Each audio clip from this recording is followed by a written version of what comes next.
In this episode of PulsePoint, we'll update you on these topics. New Zealand Prime Minister is considering taxing churches.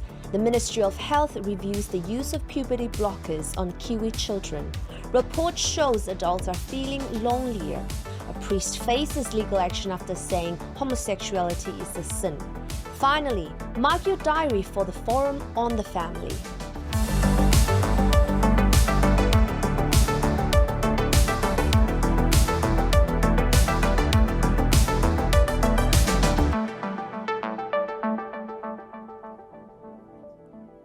Welcome to PulsePoint, the latest media stories and research related to family and society that you need to know about from both New Zealand and overseas. Let's cut through the spin and uncover the real issues. I'm Tambi Stowers. As we previously reported on PulsePoint, in the briefing to the incoming ministers for the community and voluntary sector from the Department of Internal Affairs after last year's election and change of government, it said, issues that stakeholders want reviewed include fundamental matters such as charitable purpose. For example, should the advancement of religion still be a charitable purpose with associated tax benefits and advocacy by charities? That paragraph in a government briefing is very concerning. The fact that the Department of Internal Affairs have even suggested this indicates that the charitable status of churches and other religious groups may be a target for stripping away tax benefits, despite the fact that 80% of charitable work in New Zealand is done by faith-based organizations. And according to the government, the value of that work is at least $6 billion each year, 157 million hours of volunteer work.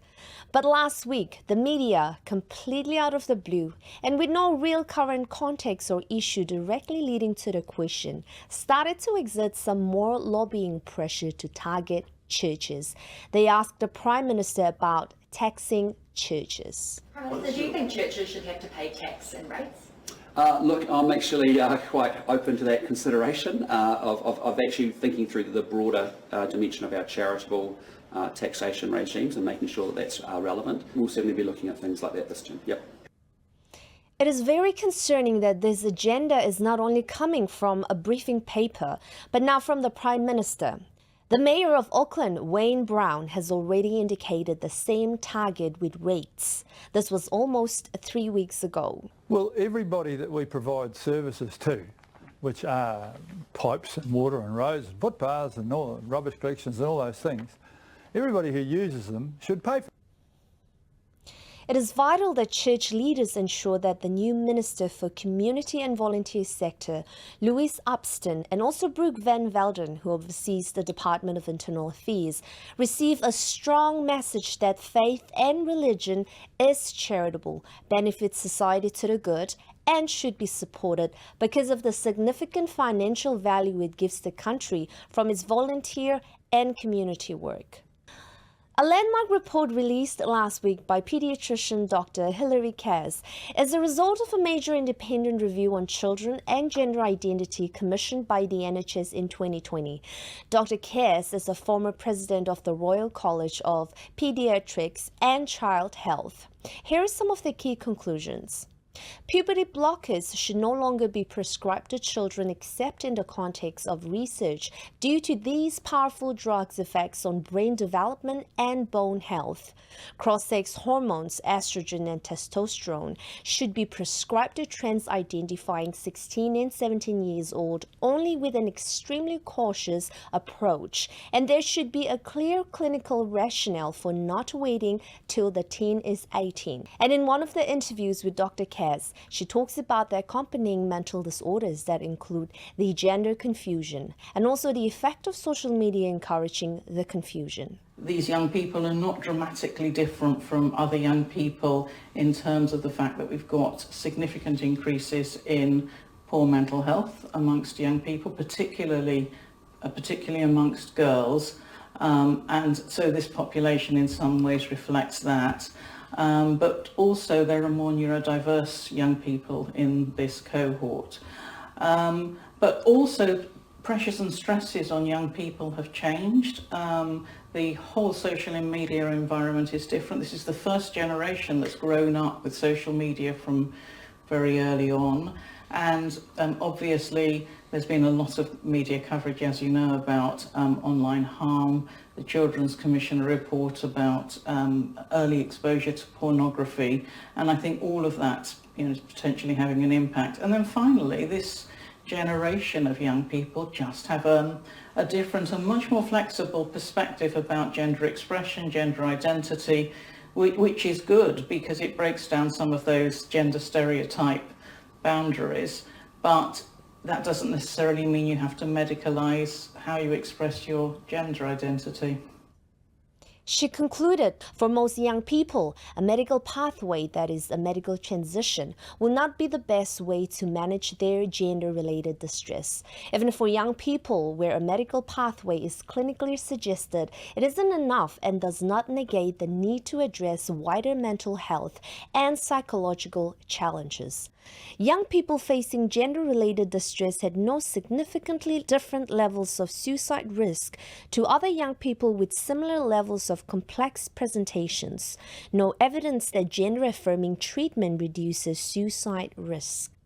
The NHS released a statement saying it will review all gender treatment it provides, including to adults, and all new treatment for 16 and 17-year-olds will be paused immediately. In fact, all minors. This week, the Ministry of Health is releasing a review of the use of puberty blockers on kiwi children.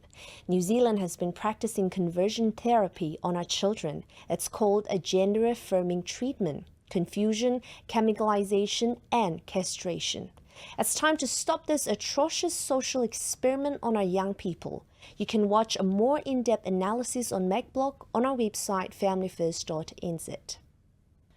According to a recent poll on 2,000 British adults, the epidemic of loneliness is not just confined to Gen Z or millennials. The market research poll commissioned by Zumba found that 40% of adults had gone at least 3 days without face-to-face interaction with another person.